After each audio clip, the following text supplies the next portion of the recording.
Mabuhay, Kamustika, welcome. How are you? This is Bob from Love Beyond the Sea. Talk this way, how to communicate to your Filipina wife. This is going to be the third part. I'm going to show you just how absolutely important it is that you talk to your wife in the right way to have a good marriage. I'll show you the best way to talk to her. Subscribe to Love Beyond the Sea and the website lvbts.com for the most in-depth marriage talk for foreigners and Filipinas that I am aware of. Remember to get notifications, leave comments. You should go where you're wanted to find a wife, but it will not work. It won't matter at all if you do not do the things that I'm going to say here in this video. This is very, very important, and I hope you will watch as much of it as possible. That's why I'm breaking it down here. Also, this reminder, we have podcasts to listen to at lvbts.com. So, James 1:19, let's start with this one. Very popular Bible verse, actually, and really good for marriage. James 1:19 talks about being quick to hear, slow to speak, slow to wrath. This is short, so it is easy to remember, and one that I have repeated many times to myself, and excellent when in some kind of argument or disagreement with your wife. Right away, allow time to hear and listen to the other person. Don't be in a hurry to say something.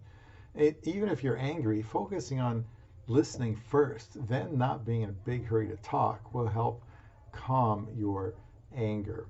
Often we respond in the reverse order. We start by fuming, then losing control. We open our mouths and speak all our mind and exclude the part of being quick to hear. Wouldn't it be more profitable when we sense we are getting upset to ask our wife to please explain her position so you can repeat it to her using your own words? Just this activity can slow down our pulse and distract us from reacting with hurtful words. Ephesians 4:29 says, "Do not let any unwholesome talk come out of your mouths, but only what is helpful for building others up according to their needs, that it may benefit those who listen." What would this world be like if when we spoke, our words would only be helpful to build others up according to their needs? I try to edify and encourage my wife to build her up. Every woman wants to know she is attractive to her husband, but they also want to know that she is attractive to him as a person. My wife knows I like how she looks, but I want her to know that the attractiveness of her character will never lose its appeal to me. I probably say 10 times as many things about her character than I do about her appearance. If she does a good thing for someone, I compliment her on it. I stick up for her. I want her to expect that I notice the little things she does for me or anyone else, and to tell her that she did a good thing. I like doing this. There will be times I say something out of character, and I need to be sure that is the exception and not the rule. My wife should look forward to what I say, as I need to learn to make my words positive, strengthening, and uplifting. If I can do that, she is more likely to take the things I say seriously. Ephesians 4:25 says to put off falsehood and speak truthfully to your neighbor. Verse 26, in your anger do not sin. Nowhere is God telling us to never get angry, because we would have to not be human for that to be the case.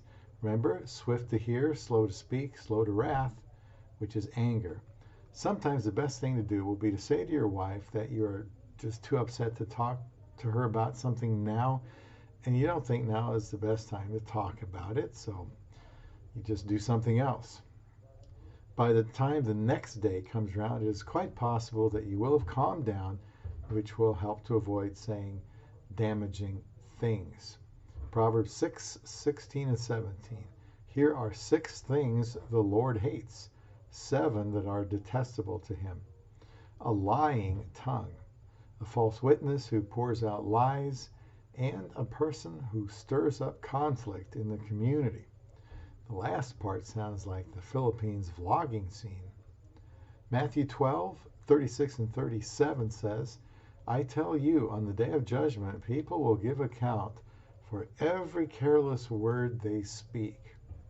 For by your words you will be justified, and by your words you will be condemned. In Jesus' 30-some years of life on earth, despite all the hate that some had for him, he never spoke a single careless word. Talk about self-control. In marriage, there is no such thing as a careless word. Words matter. People don't forget. There are or will be consequences. It's that serious. That's why I'm doing this series.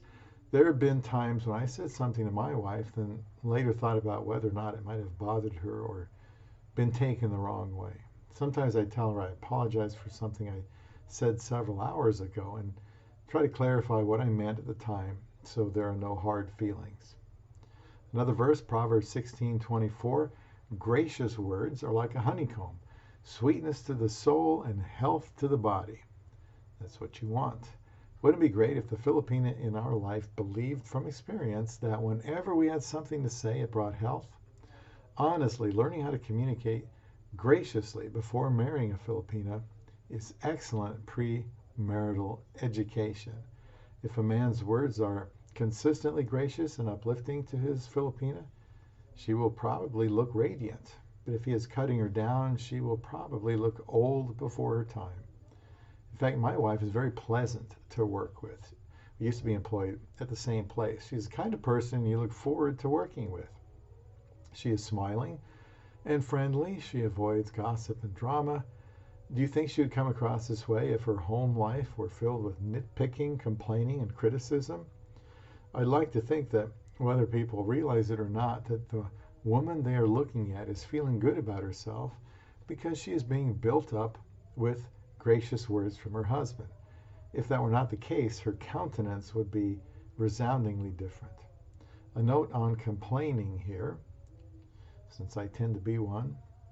Complainer means one who is discontented with his lot in life. It is not a good idea to complain about your wife or even about anything else because there just isn't any good that can come from that. Philippians 2:14 comes right out and says, do all things without grumbling or complaining. That's all things, always. It is one thing to complain to God about a situation in our life, but we must not complain about God. Let's get rid of this. There were seemingly a million times I lamented to God when I was single about being alone and questioned why it was that way, before getting married. But I was aware that I was not to let it deteriorate to the point of blaming God for the situation or assaulting his character and doubting his love. Like Job, in all of his plight and suffering, he knew God had a reason, even if he wasn't revealing it. The Bible doesn't reveal whether God ever told Job why he put him through the trials he did. It wasn't like he said, this is what I'm going to do and why before it all happened. We really do have to trust.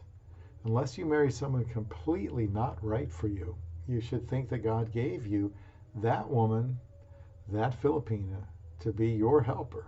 And that is far beyond just, the help, just avoiding fornication by being able to have sex without guilt in marriage. Try not to complain about her. She is your helper.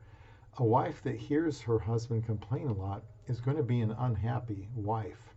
She will tire of hearing her husband complain about anything if it is unremitting. Instead of complaining, a place called savingadvice.com, I think it was savingadvice.com, and johngordon.com offers these helpful tips. Be grateful.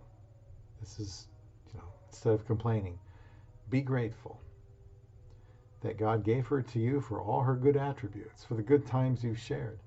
Take action. Take steps to fix it.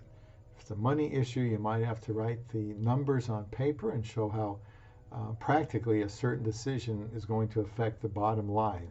It might be to get counseling. It might be to work together to put options down on paper. and let it go. Sometimes it's better to lose a battle so you don't end up losing a war.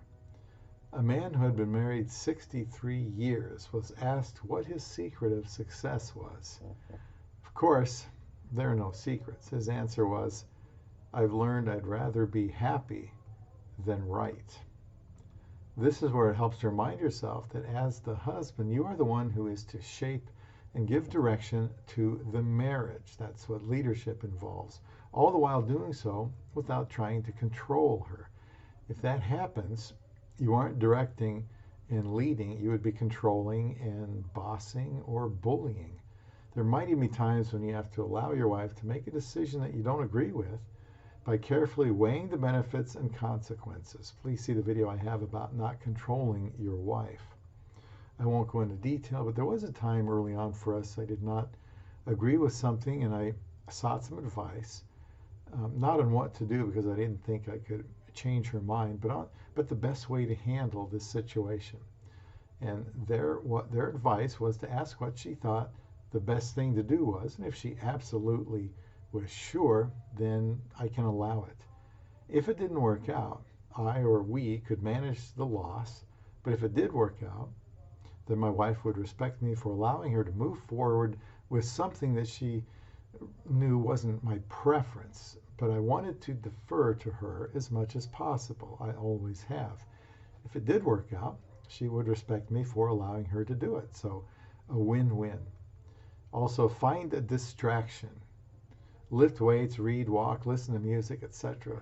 Often as men, we want to fix things right now, and we get emotionally or extremely frustrated if we're not going to get cooperation. Personally, I would choose to go for a walk so I could pray and think things over and walk off some tension. And then let's not forget to pray. Remind yourself that God is in control, and there are times He will test us in marriage. That's just part of life. We ask God for wisdom and direction and to maintain love for our wives. Complaining cultivates a bad attitude and can affect and infect others. It means it is time for prayer to God. Being a complainer is not the impression you want as a believer, because it looks like you don't believe God's promises or think you know better than He does. Instead, Philippians 4 verse 6 tells us to not be anxious about anything, but to present our requests to God. And 1 Peter 5:7 tells us to cast all our anxiety on God because He cares for us. And I remember many times I went to bed telling myself that. Another point here, read the Bible. It may take the issue off of your mind for a while, and it can also give you the particular wisdom that you're looking for. In 1 Corinthians 13:4 through 8, there are statements like, love suffers long, is not easily provoked, believes all things, hopes all things, endures all things.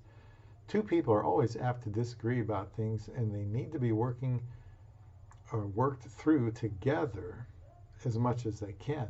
It is important for me as a husband to accept that I have done all I can. I am to hope and believe that God is able to resolve a situation that is causing much friction and complaining between us. We have to trust, we have to be patient, and also focus on what's going right. If you are prone to perfectionism, this is going to be more of a challenge. It is likely there is a lot of good about your Filipina relationship, so it helps to think about that, to thank your Filipina for how good she is to you.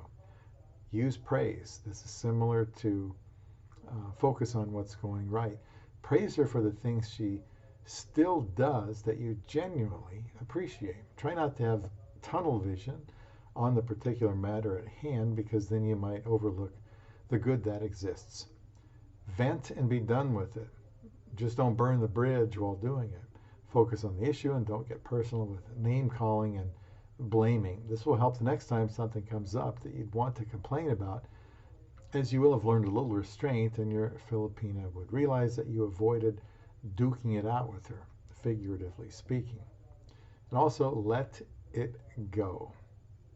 After you've done the things I just mentioned, you have little choice but to just let it go. Keep affirming your wife in other ways, and don't make your whole marriage or relationship about the thing that has been causing tension lately. resulting in complaining. 1 Peter 4:9 says, show hospitality to one another without grumbling. James 5:9, do not grumble or complain against one another, brothers, so that you may not be judged. 1 Corinthians 10:10, and don't grumble as some of them did, and then were destroyed by the angel of death. Obscene talk. Colossians 3:8 says, but now you must put them all away. Anger, wrath, malice, slander, and it says obscene talk from your mouth. The whole video could be made about these different aspects of communication, and another type would be obscene talk or using profanity. That tends to result in even more lack of self-control. I have to be honest, there have been times I have told someone that sometimes I punctuate with profanity because it's the only way for them to know just how really unhappy I am. But I must look for a better way. You can't have a relationship without speaking to each other, and it only makes sense to use our words wisely and to use them for good and not to tear down.